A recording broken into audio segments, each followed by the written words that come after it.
intéressant et c'est unique ces derniers temps. Il y a des gens qui viennent d'eux-mêmes et ils disent, voici, on commence par avoir des problèmes. On a soit un rhume, soit telle chose, soit telle chose. Et là, nous avons souscrit les gens qui étaient décédés, leurs contacts de Covid. Et là, maintenant, on est en train de maîtriser, et ce n'est pas un hasard que cette courbe de ça aujourd'hui à 27. Nous continuons. S'il n'y a pas eu d'autres cas, ces cas est déjà maîtrisé. Mais, malheureusement, tout ce que nous rêvons ne peut pas être réalité. Ne peut pas être réalité. Parce que des cas comme ça, avec l'ignorance que nous avons et avec l'indiscipline que nous avons, vont être nombreux.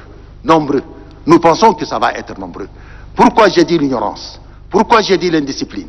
J'ai passé par un quartier il y a 3 jours et j'ai vu un cas de décès.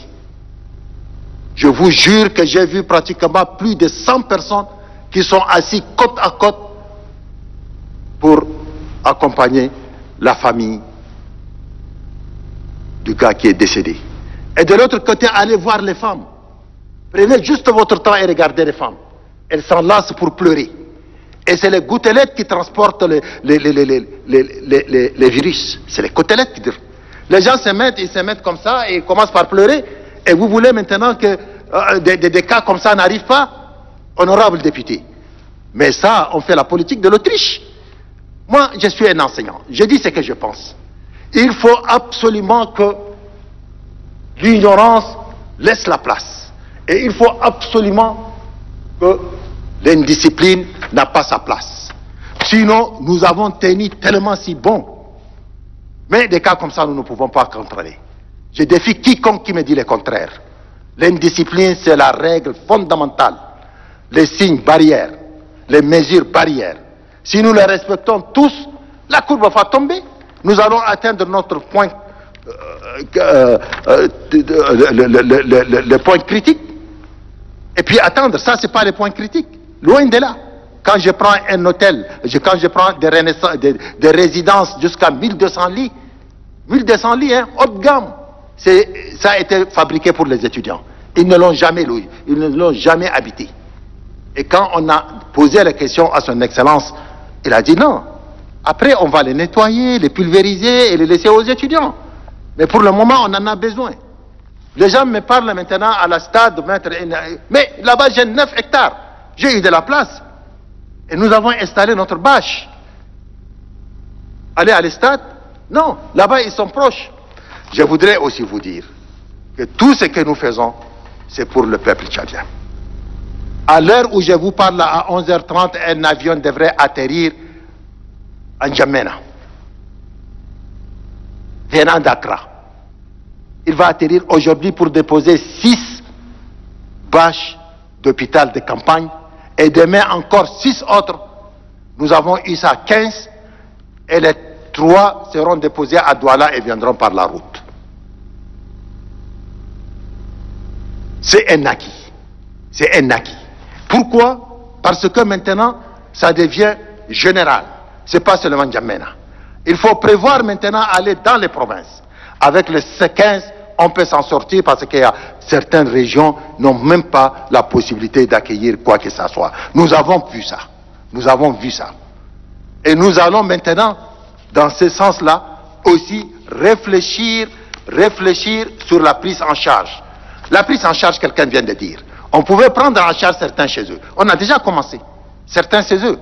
S'ils n'ont pas de grands problèmes, nous avons maintenant formé beaucoup de gens qui peuvent maintenant aller de maison en maison pour suivre les prises en charge. Ça aussi, c'est un acquis. Par rapport aux tests, les tests rapides. Les tests rapides, ce n'est pas conseillé par le conseil scientifique. Ils ne l'ont pas déconseillé comme ça. Non. Parce qu'il y a une capacité de 60-65%. Et quand vous avez eu un contact avec le virus, 3 mois, il peut dire, ah, vous êtes positif. Et dans la réalité, vous pouvez être aussi négatif. Ou vous déclare négatif. Regardez maintenant quand on prend les scanners. Le scanner est tellement si sensible qu'il peut prendre pour certains et les tests mobiles peut déclarer négatif parce que tellement qu'il est rapide, qu'il est efficace. Donc le test rapide est déconseillé par le Conseil scientifique, déconseillé par l'OMS, par l'Organisation mondiale de la santé. Et nous, un pays où la technologie n'est pas si avancée, on ne veut pas rentrer dans cette histoire. Pour les échantillons, enlever de la tête que vraiment le laboratoire là n'est pas parfait, il est en panne, il tombe en panne. Mais quand ça tombe en panne, c'est avec les erreurs qu'on apprend aussi. Mais notre laboratoire n'est pas tombé en panne, il est encore neuf et il sera renforcé. Je voudrais aussi dire la chose suivante. L'hôpital provincial de Farsha a reçu le traitement que vous venez de dire, Covid organique.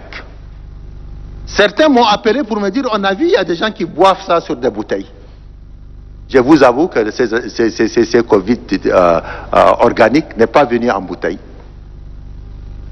Et le même jour que l'avion est venu, on m'a déposé ça, les 4 cartons, chaque carton pour 150, 150, 150, 150.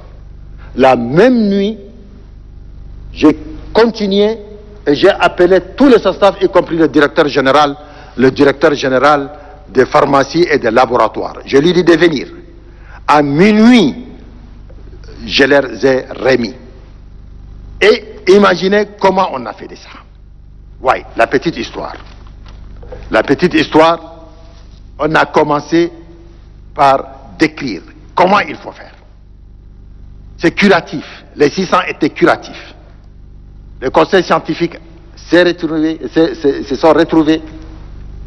On n'a jamais dit que c'est un complément alimentaire. Mais on a dit qu'il faut donner comme curatif. Et la répartition a été faite de la façon suivante. Hôpital de Farsha, 100 pour 100 malades. Hôpital de la Renaissance, 50. Hôpital Tchatchine, 50. Hajeren, 50. Hôpital Mère-Enfant, 25. 50 à 100 seront répartis maintenant dans les hôpitaux des provinces. On donnera à certains 10, à d'autres 20, et il y a un cahier bien défini que vous pouvez contrôler. Le cas de Bata, je viens de répondre. Donc,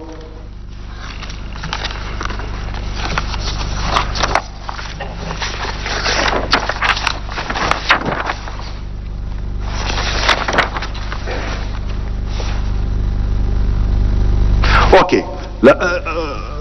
Je disais tout de suite, l'Afrique, à l'expérience de nos frères malgaches, sont rentrés dans l'histoire. Mais imaginez, avec tout ce qui s'est dit, que le Covid organique, c'est des chi. On va rester les croix brasées.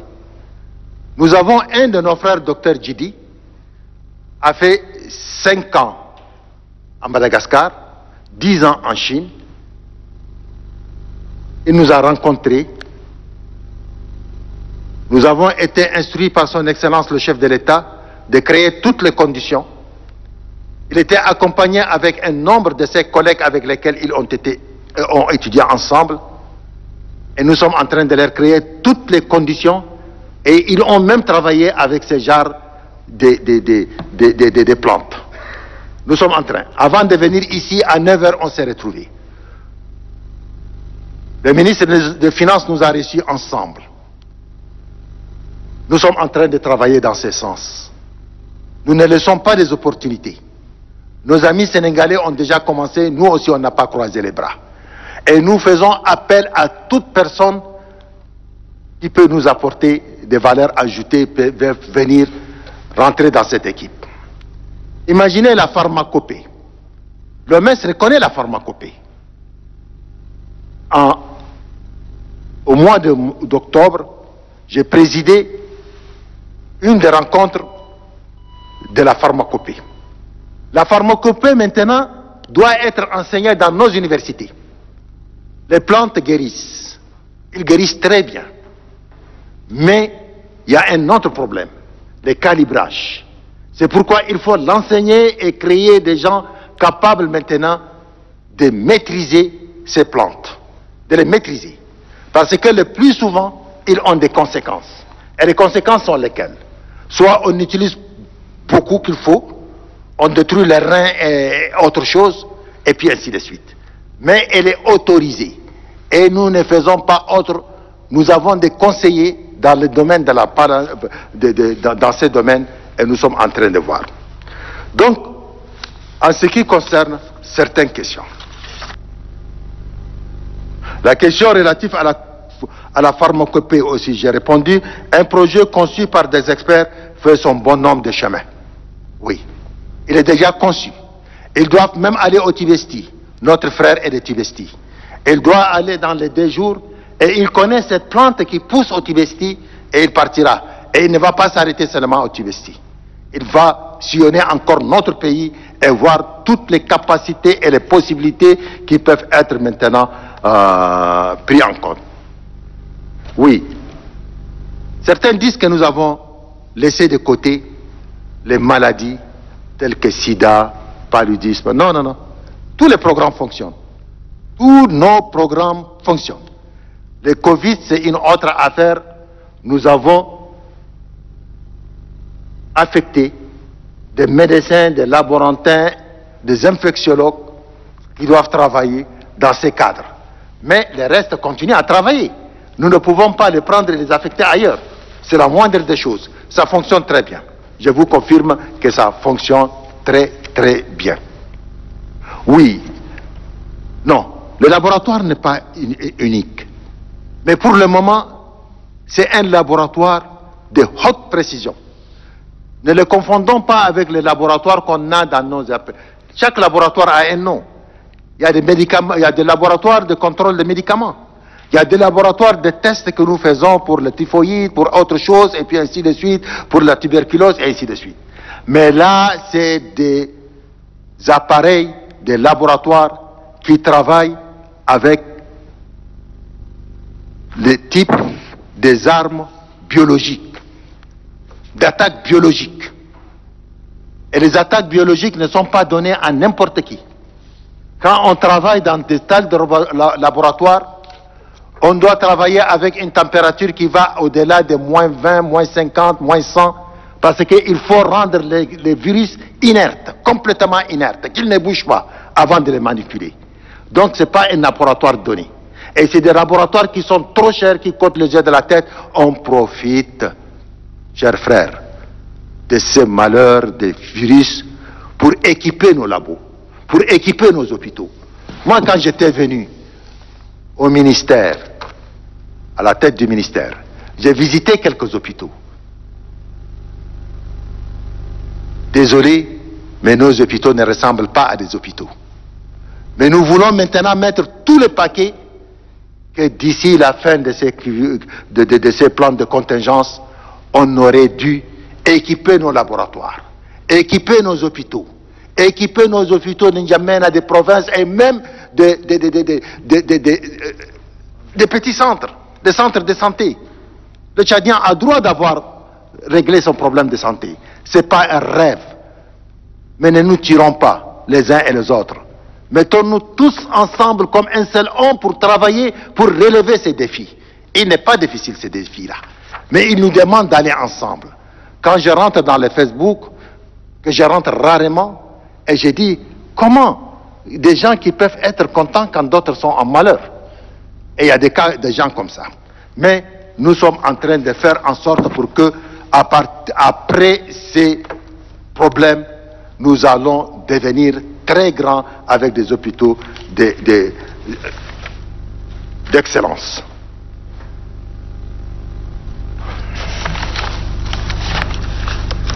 Donc, je reviens ici sur la pandémie. La pandémie a attaqué déjà 10 provinces. Certains disent 8, mais c'est plus particulièrement 10. Mais pour le moment, ceux d'Abéché, nous sommes en train de travailler maintenant avec les réfugiés. Parce que le premier qui était décédé, il travaille chez les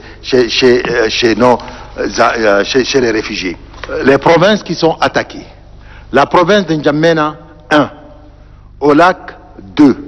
Dans le Logone oriental, 1, c'est une personne. Logone oriental, une personne. Dans le Wadifira, une personne. Logan occidental, une personne. Moyen Chari, une personne. Bataille, une personne. Kanem, 1. Wadaï, 1. Moyen Kébi. C'est des cas très difficiles. Nous nous posons la question comment ils ont été pris par le virus. Les équipes sont en train de réfléchir. Nous avons formé beaucoup de gens qui sont en train de réfléchir. C'est des cas isolés ou bien c'est des cas communautaires. Les jours qui viennent vont nous déterminer. Parce que c'est des cas très récents.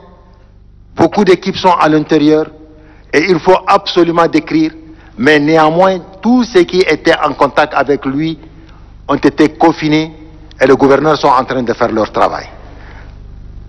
C'est vraiment sérieux, très sérieux. C'est la raison pour laquelle nous devrons être très attentifs. Ça peut d'un coup monter ou ça peut d'un coup être éliminé, comme on a fait pour le premier cas d'Abéché. Celui qui était parti d'ici, provenant par l'avion du 17, il a pu arriver à Abéché. D'où était notre rapidité, ça pourrait être une catastrophe. Donc, le conseil scientifique nous propose la chose suivante, et la semaine prochaine, si nos partenaires de CDC Africa viennent, nous allons changer un peu de stratégie. Nous allons changer un peu de stratégie. Nous allons multiplier par 3 ou par 4 le nombre de patients testés. On ne doit pas s'arrêter à 150, 180, mais on va aller à 500, jusqu'à 600, pourquoi pas jusqu'à 700 et 1000. Et si nous arrivons à faire ça, et si notre population arrive à nous comprendre de respecter toutes les mesures dictées par le ministère de la Santé, je parle toujours au conditionnel, mais beaucoup me prennent comme si je suis un petit Dieu et en train de raconter ma vie. Non. Si ces mesures-là sont prises en compte, et si nous multiplions le nombre de tests, le problème peut être réglé très rapidement. Et c'est la raison pour laquelle je vous demande, et je demande votre indulgence de nous permettre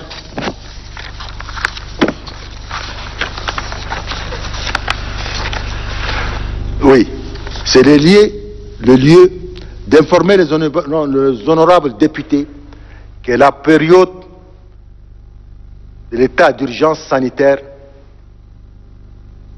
en République du Tchad, conformément aux dispositions des articles 127 et 130 de la Constitution, étant terminée, il va falloir, dans l'intérêt de nos populations, la renouveler pour mener à bien la lutte contre la pandémie.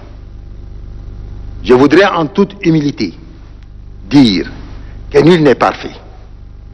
Mais, malgré nos imperfections, nous ne ménageons aucun effort pour être au service de notre pays.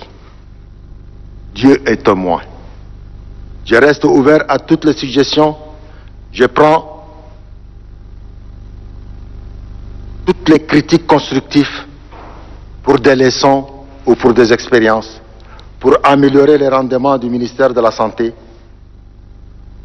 et faire partir dans le plus bref délai, avec votre aide et l'aide de toute la population tchadienne, le Covid-19. Le masque joue un rôle très important. Nous voulons bien aller au confinement.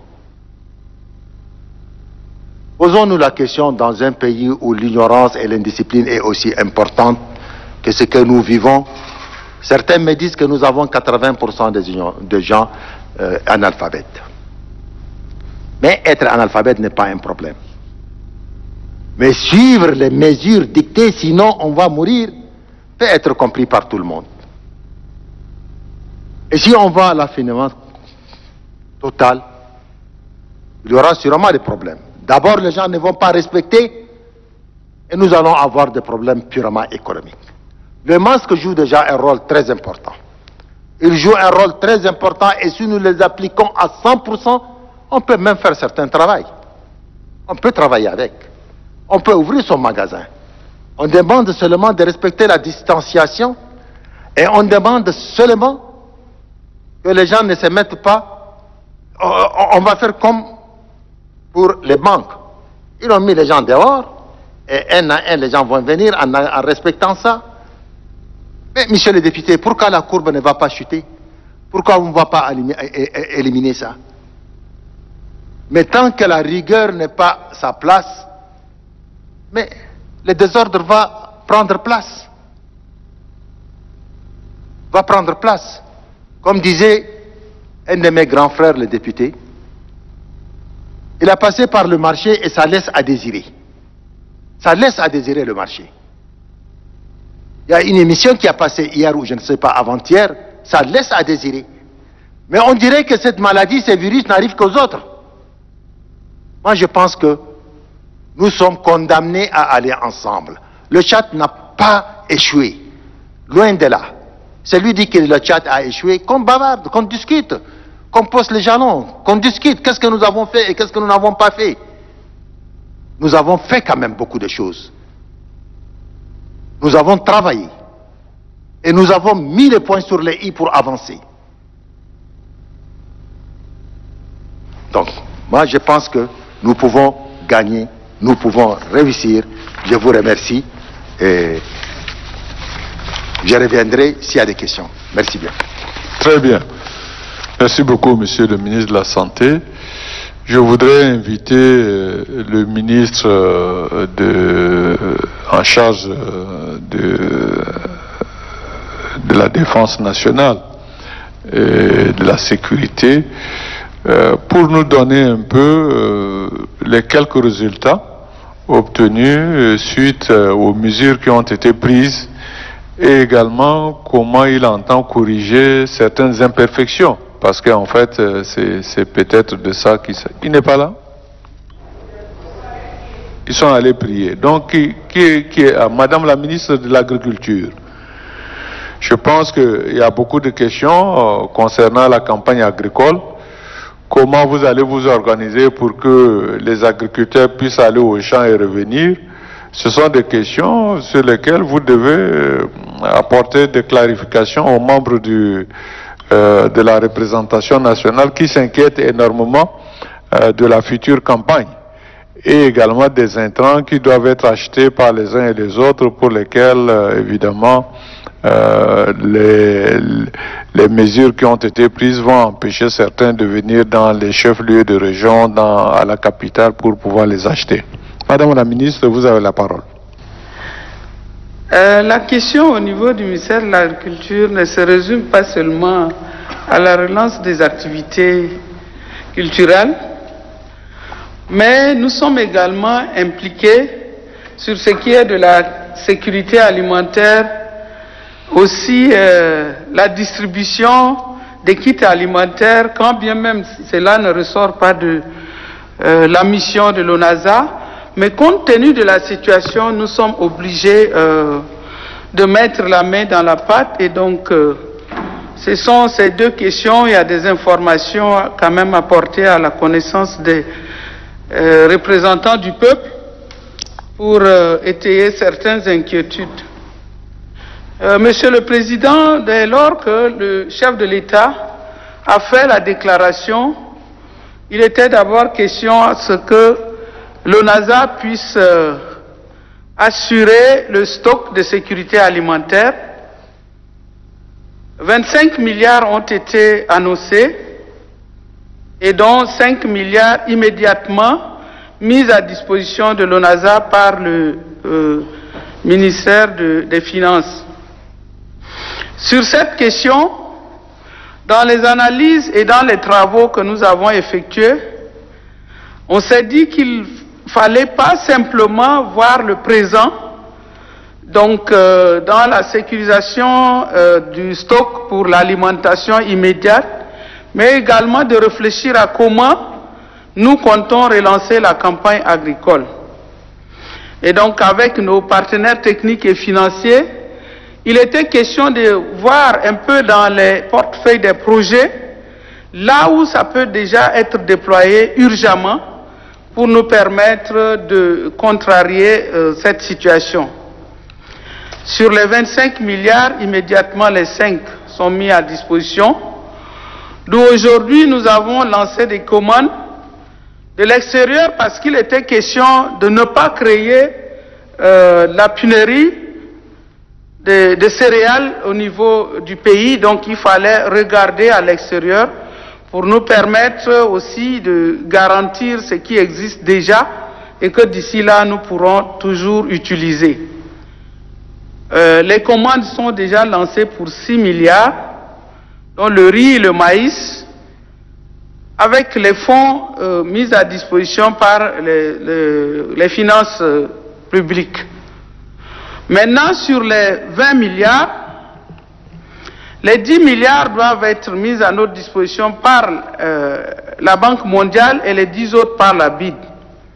À ce niveau, il était question déjà de réfléchir à quel plan, autant pour moi, de relance des activités agricoles, d'où une partie de ce qui est de la Banque mondiale doit aller dans la prévision des semences, des engrais, de tout intrant confondu, dont les produits phytosanitaires, de la mise à disposition des producteurs, des kits de production pour leur accompagner, leur permettre d'aller un peu plus vite à l'essentiel et favoriser la production pour l'année. C'est ce qui est fait. Ce travail est confié à la FAO et donc nous sommes à pied d'œuvre pour que les choses puissent se déclencher et permettre d'accompagner les producteurs. Une partie des fonds de la BID, et je disais tantôt, dans la distribution des kits alimentaires qui vont se faire d'ici le début de la semaine, à mon avis, il fallait prévoir non seulement du céréal, mais du sucre, des légumineuses, aussi bien du sel, de l'huile qui doivent accompagner tout cela. Donc avec le PAM, nous sommes sur cet aspect-là où l'ONASA depuis 3-4 jours est avec le PAM sur les modalités de la distribution de ces kits qui doivent nous permettre de répondre très rapidement et promptement aux besoins de la population. C'est ce qui se fait. Donc c'est pour dire que d'une manière globale, nous prenons quand même des dispositions pour faire face à cette situation, parce qu'il faut bien qu'on trouve à manger à la population pendant cette urgence et qu'on recherche à maintenir également le processus de production pour nous permettre d'éviter la crise au-delà de la gestion de la situation de Covid. Maintenant, sur la question précise du décret qui doit proroger vraiment l'état d'urgence, cela pose problème. Où nous recevons déjà les plaintes même de nos partenaires paysans, nos accompagnateurs, nos projets qui ont pris un coup et même les ONG qui interviennent en milieu rural. Donc, Monsieur le Président, n'eût été cette rencontre de ce matin, nous avons eu déjà une rencontre préliminaire avec mon équipe au niveau du ministère où il était question de s'adresser, négocier avec la cellule. D'où aujourd'hui la ministre SGG nous informe qu'il y a une autre instance qui doit veiller, gérer cette situation. Et donc nous devons nous adresser à eux pour avoir au moins une dérogation pour les producteurs. Les représentants du peuple ont relevé ici que nous avons des producteurs à N'Djamena qui ont des centaines d'hectares et qui exploitent. Tout va au profit de l'alimentation de la population. Dès lors que le chef de l'État s'est prononcé sur la question de la production agricole et que tout Tchadien doit retourner à la terre, tout le monde est à la terre, ou la majorité, dirais-je. Et donc nous avons des grands producteurs même au sein de N'Djamena qui travaillent sur des kilomètres, des centaines, et qui n'arrivent pas à sortir. C'est un problème. Nous avons également dans nos provinces où ces décisions sont relayées et appliquées de manière stricte. Aujourd'hui, les producteurs ont des problèmes. Et donc, les textes, c'est nous-mêmes qui les établissons, c'est nous-mêmes qui votons, et donc, c'est de négocier et voir à juste titre ce qui est faisable pour nous permettre vraiment de maintenir la situation. Sinon, on aura à créer vraiment une crise alimentaire et ce serait très difficile à gérer. Nous avons également la situation des ennemis de culture qui nous guettent. C'est depuis le mois de février-mars que nous avons été saisis au niveau international sur la question des SM, donc des criquets pèlerins qui nous rapprochent déjà. En ce moment, ils sont au Soudan et d'ici là, c'est annoncé qu'en juin, ils vont être avec nous au Tchad. Et donc, à ce niveau, nous avons également pris des dispositions. Au niveau du gouvernement, nous avons pris des dispositions où les équipes sont déjà installées sur les sites pour la surveillance et les dispositions sont prises également pour que nous puissions intervenir au cas où ces criquets vont commencer par faire leur éruption, surtout dans nos frontières avec le Soudan. Ça fait aussi la préoccupation de l'Afrique de l'Ouest, où nous avons eu plusieurs échanges donc en vidéoconférence pour les rassurer que le Tchad a pris des dispositions pour contenir cette situation. Donc nous avons également les chenilles qui sont annoncées, et donc c'est pour dire, Monsieur le Président, que nous sommes sur plusieurs fronts. Mais avec la clairvoyance de son Excellence, le Président de la République, chef de l'État, il nous a donné les possibilités de nous apprêter à contenir ces situations. Donc aujourd'hui, la difficulté, c'est l'entrée des produits.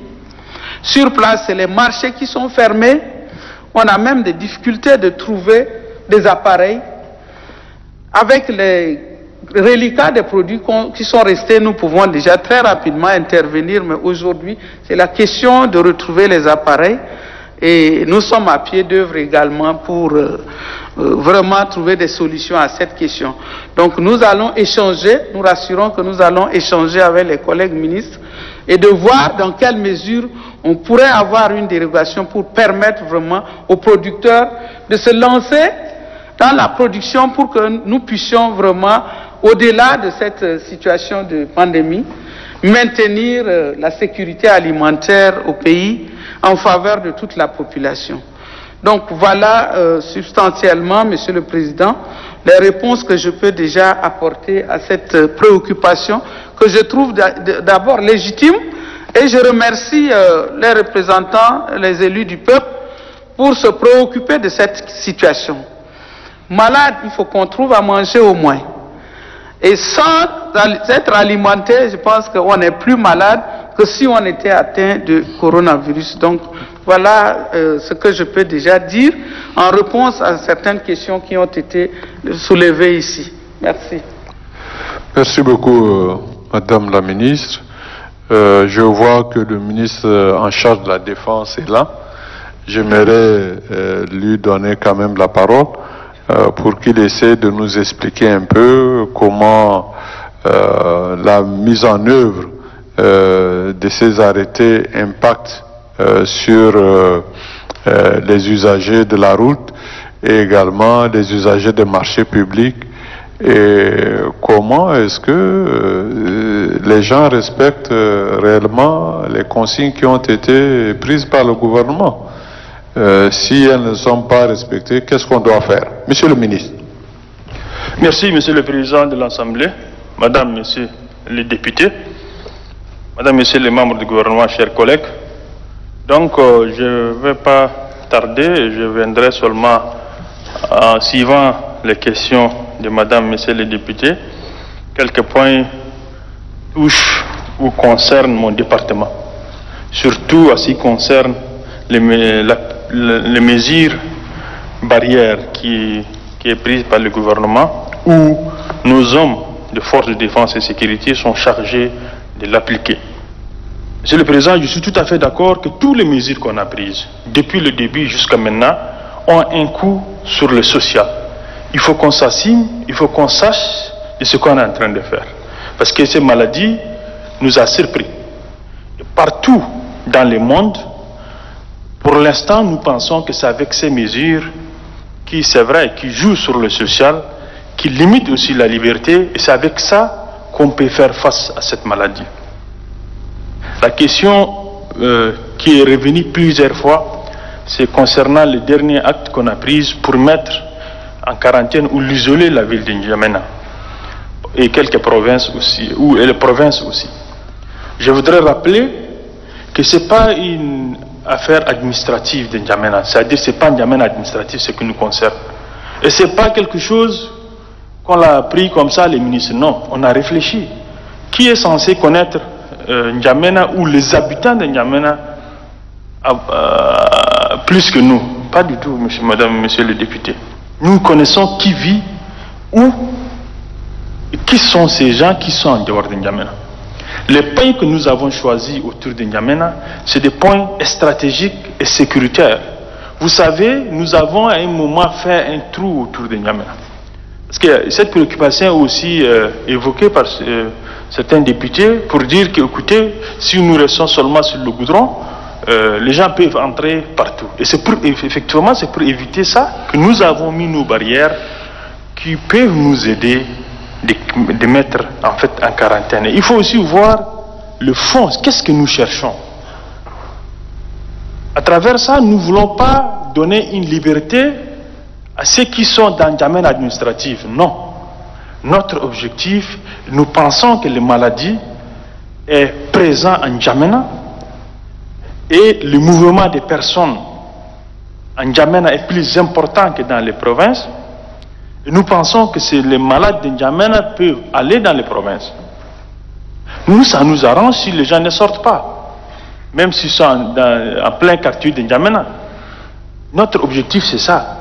Il ne faut pas penser qu'on est en train de donner une prérogative ou bien une liberté à ceux qui sont en N'Djamena administrative et aussi fermer les autres. Non. Nous, notre objectif, c'est comment les mouvements des personnes diminuent.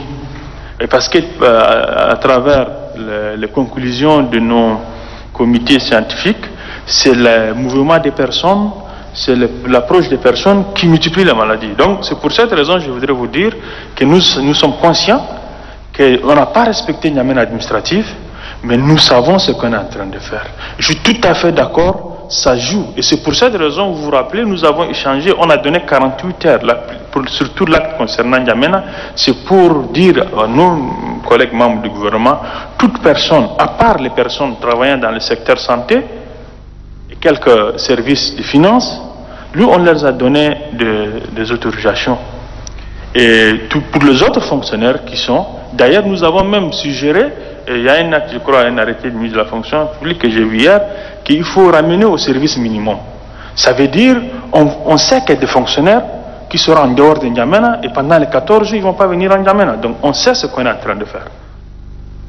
Ça, c'est concernant N'Djamena. Je suis très étonné quand on dit qu'on ne laisse pas les aliments entrer. Non, pas seulement les gros porteurs. Moi, j'ai fait des déplacements physiques. Moi, j'ai vu des motos qui ont les je ne sais pas comment, pastèques sur des motos, on les laisse passer. J'étais là à la barrière.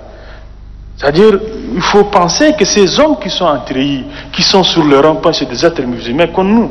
Ils ont des familles, ils ont des parents. Et ils savent ce qu'on vit. Ils savent de quoi on fait face. Ils ne vont pas ignorer pour dire qu'écoutez, toi tu n'as pas un gros porteur, donc si tu as des aliments, tu n'entres pas. Donc pour vous dire qu'il faut vraiment qu'on fasse confiance. Je suis tout à fait d'accord qu'on ne peut pas être parfait. Et je pense que des rencontres comme ça, gouvernement et l'Assemblée, pour moi, c'est composer nos idées, parce que personne n'est au complet, et qu'on avance. Donc, concernant les points précis de N'Djamena, et la question concernant les agriculteurs. Je ne sais pas, est-ce qu'on a des champs en N'Djamena? Je ne sais pas.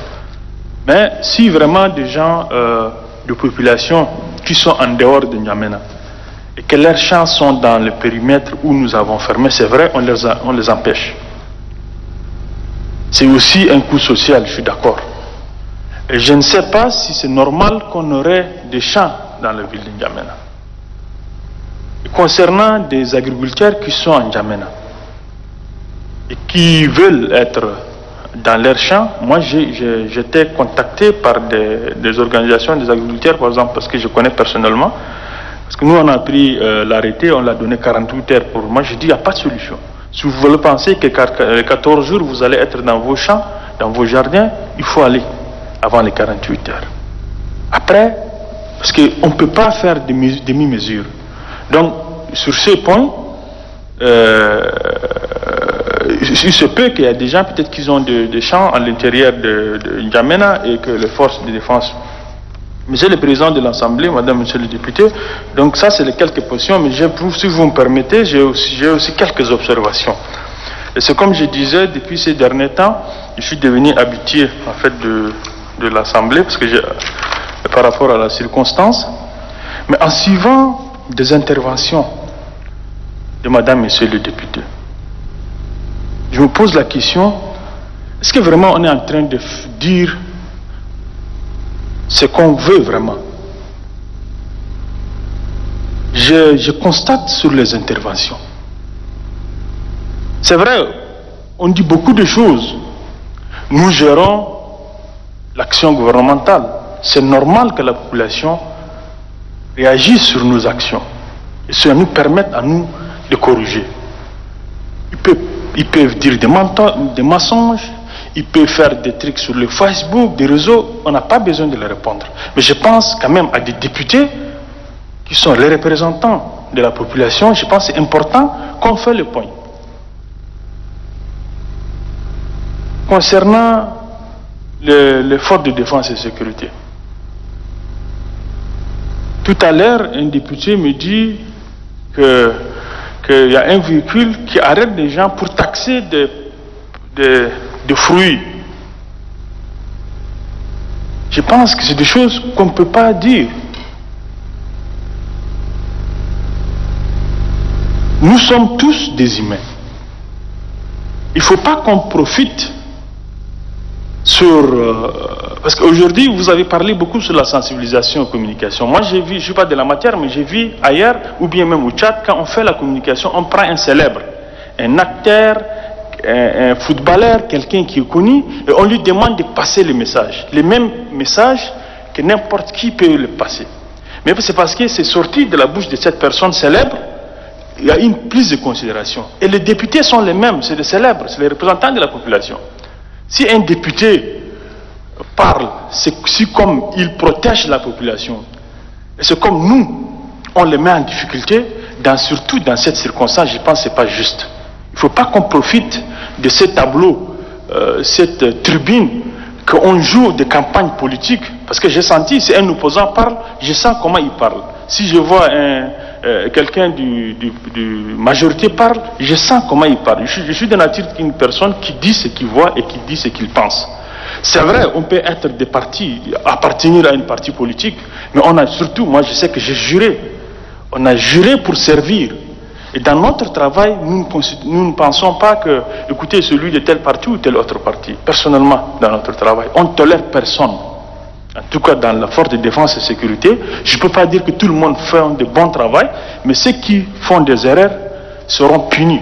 Et ça, c'est notre responsabilité. Et tout ce qui se passe, que dans les provinces, à la frontière, à l'heure où nous sommes à 24 heures sur 24 en contact. Ça veut dire on n'ignore personne. Aujourd'hui, je sais qui est à la barrière de Gassi et qu'on l'a empêché d'entrer. Ça veut dire qu'il y a une coordination. Et nous avons des hommes qui ont, depuis le Ramadan, qui n'ont jamais eu la chance d'aller dans leur maison, rester avec leur famille, rompre les jeûnes. Ils sont sous le soleil, ils sont en mouvement, c'est pour protéger la population. Et si cette personne, on les taxe de mensonges, des choses qui ne sont pas vérifiées, je pense qu'on est en train de démoraliser. Je suis tout à fait d'accord, il peut y avoir des manquements, il peut y avoir des ratés, nous allons corriger. Mais généraliser Et puis utiliser cette tribune, c'est comme nous, gouvernement, on sert la population et que c'est les députés de l'opposition qui protègent. C'est un mauvais message qu'on est en train de donner. Et les gens vont agir, la population. Ils sont, comme vous avez dit, on va faire la sensibilisation. On fait une mauvaise sensibilisation en disant ça. Donc je suis tout à fait d'accord qu'on peut avoir des manquements dans nos actions. On est là ici pour prendre les observations et ça nous permet à corriger nos actions. Donc, Monsieur le Président, je ne sais pas si dans vos textes, il n'est pas permis de faire cette observation. Si c'est le cas, je m'excuse, mais je pense que c'est important.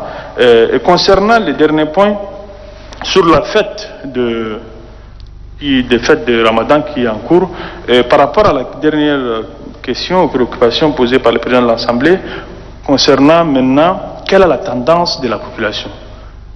Nous avons des services spécialisés. Nous pensons qu'aujourd'hui, la population commence à s'adhérer, commence à prendre conscience. Depuis qu'il y a quelques jours, comme le ministre de la Santé l'a expliqué, il y a eu assez de morts, tout ça. Nous constatons que les gens commencent à appliquer les masques.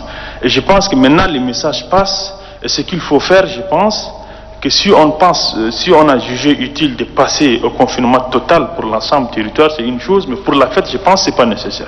Nous pouvons, comme certains d'entre vous ont suggéré, nous allons voir avec le ministre de l'administration, par rapport aux gens de religieux, pour faire beaucoup de sensibilisation, parler sur le mouvement des personnes pendant les fêtes. Et je pense qu'avec ça, aujourd'hui, l'histoire des masques, on a constaté que c'est à peu près tout le monde déjà l'applique. C'est parce que la maladie commence à déjà prendre le terrain. Et donc, je pense que c'est ça les quelques questions qui sont qui touchent notre département. Donc, concernant les plaintes, je pense que ce que nous demandons dans les interventions ou à Madame, Monsieur le député, que l'air n'est pas se plaindre pour moi. Parce qu'on n'a pas une autre option. On est obligé de respecter les mesures. Donc, il faut que notre communication, en priorité, on va faire comprendre à la population il n'y a pas de solution, on doit l'appliquer. Il ne faut pas qu'on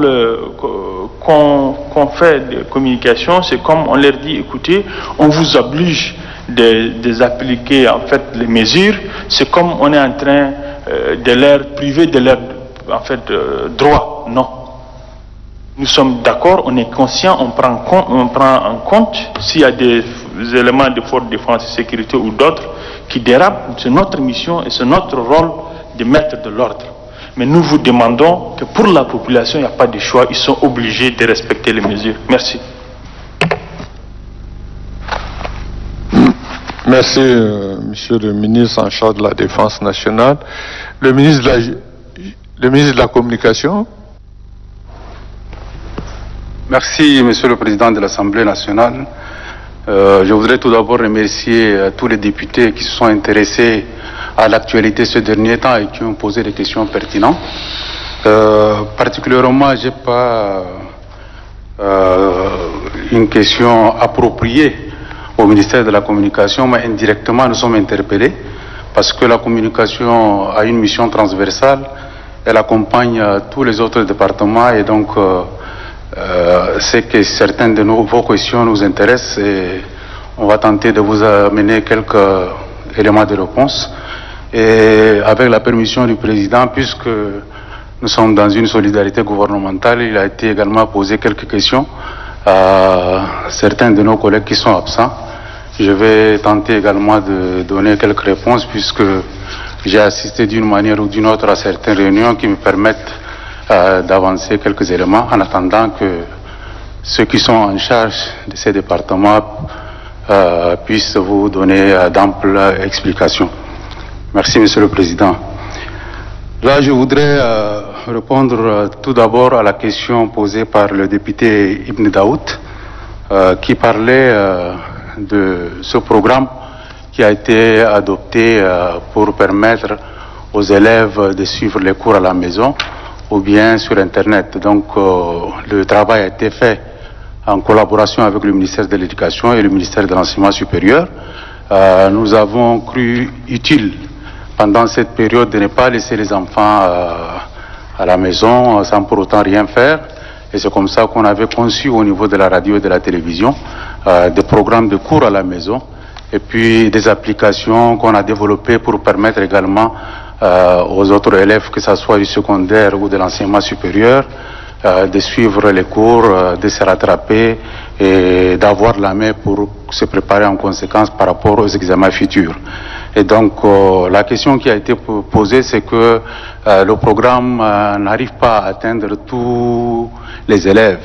Et là, le député Ibn Daoud s'est évertué même à donner un taux de 15%. Je ne sais pas quel est son indicateur de mesure, mais nous qui sommes sur le terrain avec tous les acteurs en présence au niveau de la province, je crois que le travail a été affiné et donc nous avons des rapports réguliers, hebdomadaires, qui nous parviennent et qui nous donnent le seuil des niveaux de compréhension ou bien des cours au niveau des provinces. Nous avons développé pas mal de canaux. Il y a la radio et la télévision. Pour ceux qui ne le connaissent pas, il n'y a que pour l'instant 3 provinces qui ne sont pas servies en télévision et en radio. Mais sinon, toutes les autres provinces ont leur radio, ont leur télévision. Nous avons une télévision mère à N'Djamena. Nous avons des stations régionales qui nous servent de relais. Nous avons des radios communautaires également qui nous aident. Et donc, la tendance qui se dégage maintenant, selon notre calcul, selon notre rudiment, sur la base des rapports officiels qu'on nous envoie, nous sommes à 55%. C'est vrai qu'on ne peut pas atteindre tout le monde. C'est pas évident du tout, mais nous sommes à 50% selon nos calculs sur la base de l'audiment, sur la base du sondage, sur la base des rapports qu'on nous envoie régulièrement, tant par le gouverneur que par ceux qui sont chargés d'envoyer les cours, à savoir les délégués d'éducation et de l'enseignement supérieur. Pour ce qui est des risques de l'année blanche, je crois que les réunions qu'on a eues régulièrement avec les 2 ministres, je crois que nous sommes en train de travailler pour éviter qu'il y ait une année blanche. Et donc, une réflexion est déjà menée, des scénarios sont proposés au niveau du gouvernement et je crois que sur la base de cela, le gouvernement est en train de travailler intensément pour qu'il n'y ait pas d'année blanche cette année. Donc ça, je vous le confirme et vous aurez d'amples informations auprès de mes collègues qui viendront certainement étayer la question. Je voudrais revenir sur la question posée par le député Raris.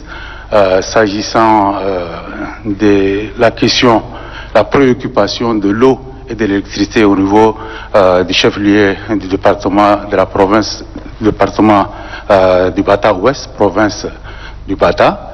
Là également, on n'a pas seulement pris en compte la question d'eau et d'électricité à Hati, mais ça fait l'objet également d'une réunion présidée par le chef de l'État et des instructions fermes ont été données aux ministres concernés pour que les chefs-lieux de province puissent s'approvisionner en eau et qu'il y ait une desserte régulière d'électricité. Et là également, le ministre en charge du pétrole, des mines et de l'énergie est à pied d'œuvre. Et avec les partenaires, parce qu'en province, c'est beaucoup plus les partenaires, pour le cas du Bata, c'est des partenaires qui travaillent avec la SNE et la STE, et donc ils sont instruits pour qu'un redémarrage puisse être fait dans un plus bref délai afin d'approvisionner cette ville-là. Valable également pour les autres villes qui ont les mêmes préoccupations. Le même député a posé la question parce que c'est une préoccupation au niveau de la cellule, semble-t-il que la cellule est inerte, et qu'elle n'est pas bien pilotée, il demande au président de la République de sortir de son isolement. La question a eu une partie de sa réponse à travers le décret 1001 qui vient d'être lu par la ministre secrétaire générale du gouvernement. Et je crois que je voudrais aussi ajouter comme quoi, depuis qu'on a connu le coronavirus, le président de la République ne s'est jamais reposé. Et ce n'est pas seulement la déclaration du 14, mais je vous fais savoir, et ça c'est très important, quand on a été attaqué par Boko Haram au niveau du lac, c'était le 23 et le 24, le président devait aller sur le terrain. Il a d'abord fait sa déclaration à la nation, le message à la nation le matin, et il a pris l'avion pour partir. Pour vous dire l'enjeu de la question et la préoccupation du chef de l'État par rapport à ce coronavirus. Et donc là maintenant, il n'est pas en train, ni en isolement, ni en confinement, mais il est en train de travailler étroitement. Il y a eu des réunions qui ne sont pas médiatisées, que vous ne pouvez pas savoir, mais tout le temps, il est debout en train de travailler avec les membres du gouvernement, avec les chancelleries, avec les partenaires, et donc à ce niveau, ne vous inquiétez pas.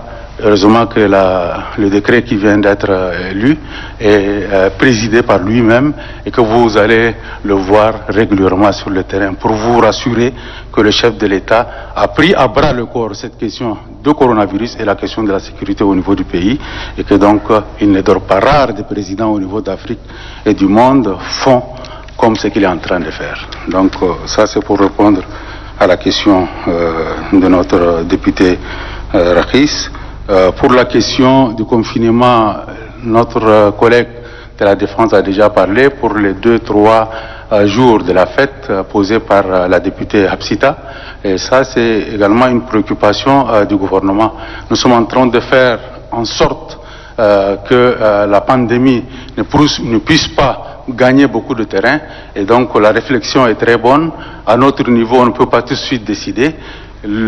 Comme on vous a dit, nos mesures sont dynamiques et donc sont susceptibles de réajustement et de réévaluation. Donc on va travailler dans ce sens pour éviter que pendant les jours de fête, il y ait plus d'attroupement, évitant ainsi la chaîne de contamination.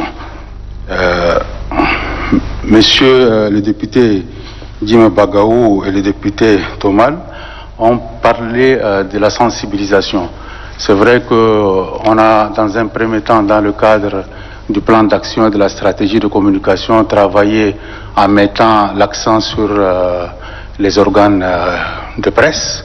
C'est vrai, c'est une première étape et nous avons tout un processus, toute une crielle de propositions. Dans le cadre de la prévention de la maladie, on a mis l'accent beaucoup plus sur la presse en général, les organes publics, les organes privés et les radios communautaires, mais on est en train de constater que la maladie est en train d'évoluer pour gagner le champ communautaire.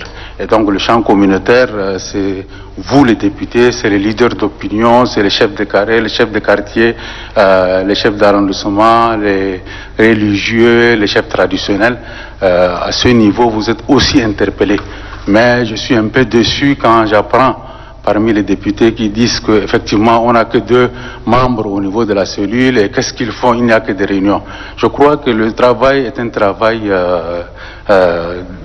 patriotique et donc on ne doit pas attendre l'attentisme dont on décrit au niveau du gouvernement doit être aussi décrié au niveau de l'Assemblée. Un député, quand il apprend qu'il y a une situation nationale qui nécessite la mobilisation de tous, n'a pas besoin d'un mot d'ordre pour descendre sur le terrain et sensibiliser ses électeurs futurs ou actuels.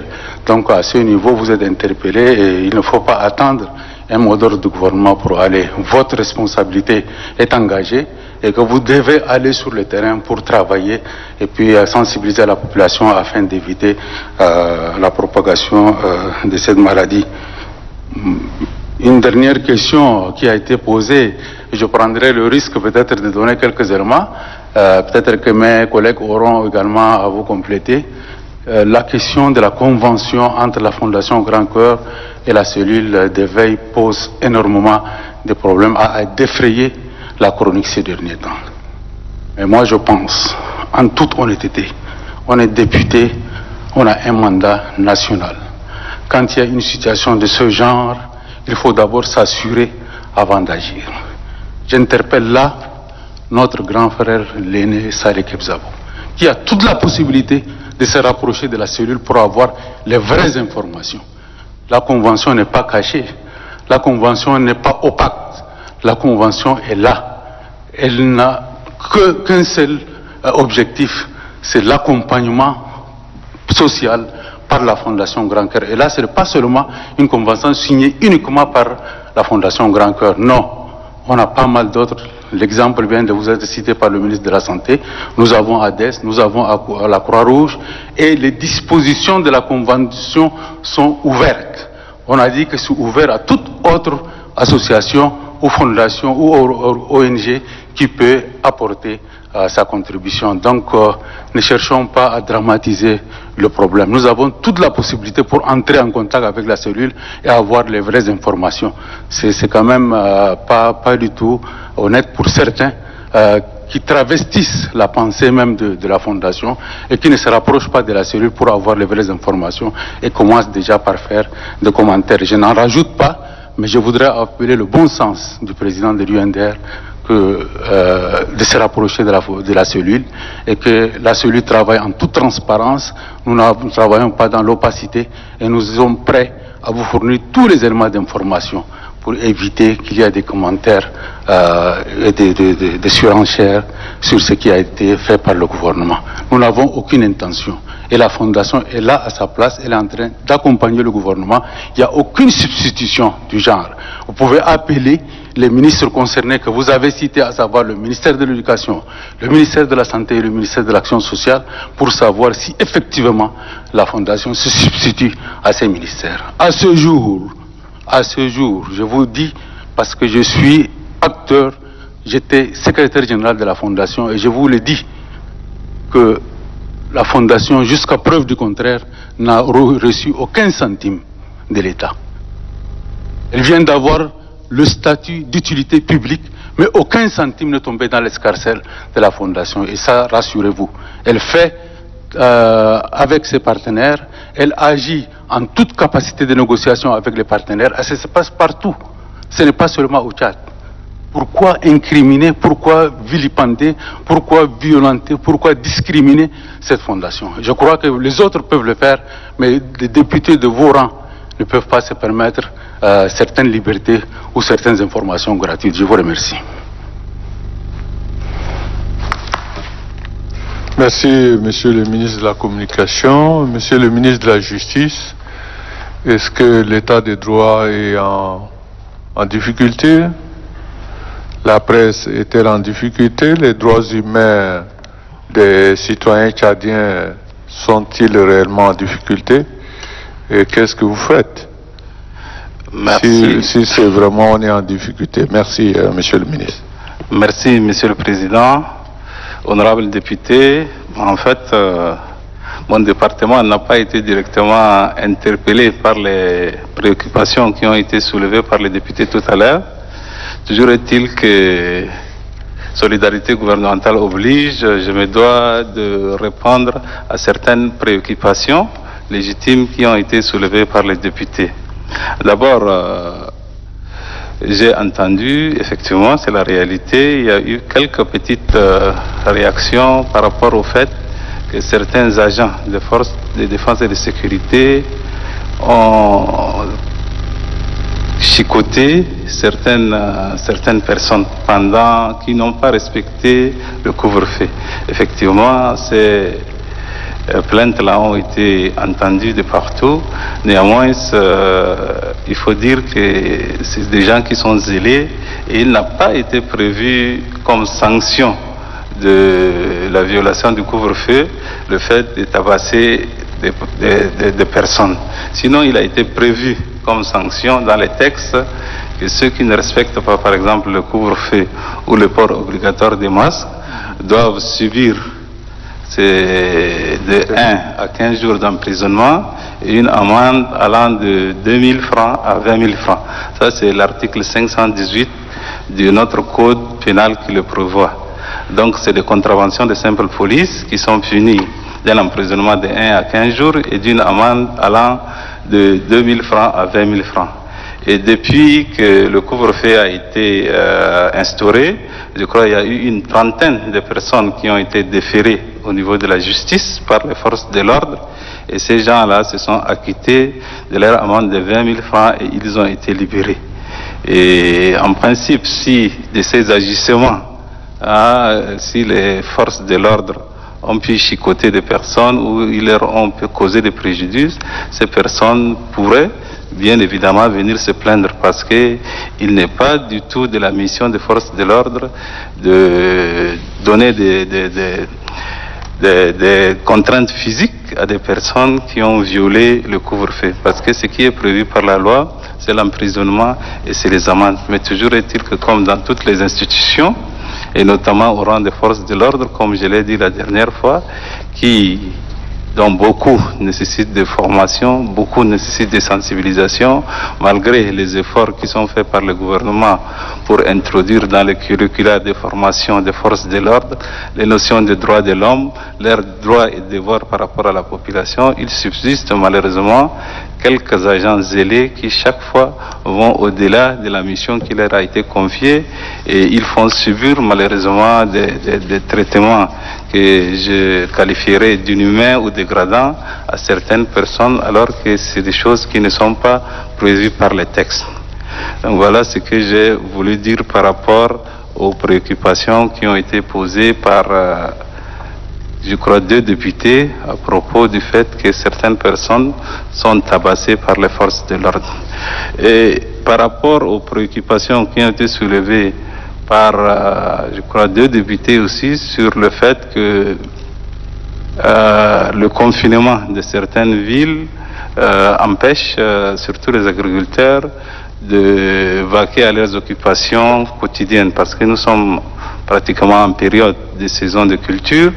Et ces confinements peuvent amener certains agriculteurs à ne pas vaquer à ces occupations. Mais étant entendu que le gouvernement, toutes les actions du gouvernement sont synchronisées, je pense que les préoccupations du confinement vont prendre en compte aussi certainement les préoccupations du ministère de l'Agriculture qui nécessitent qu'en cette période des exceptions soient accordées à ceux de nos concitoyens qui pratiquent ces activités pour qu'ils puissent, malgré ce confinement, avoir la latitude d'aller s'occuper de ces préoccupations quotidiennes qui sont passées.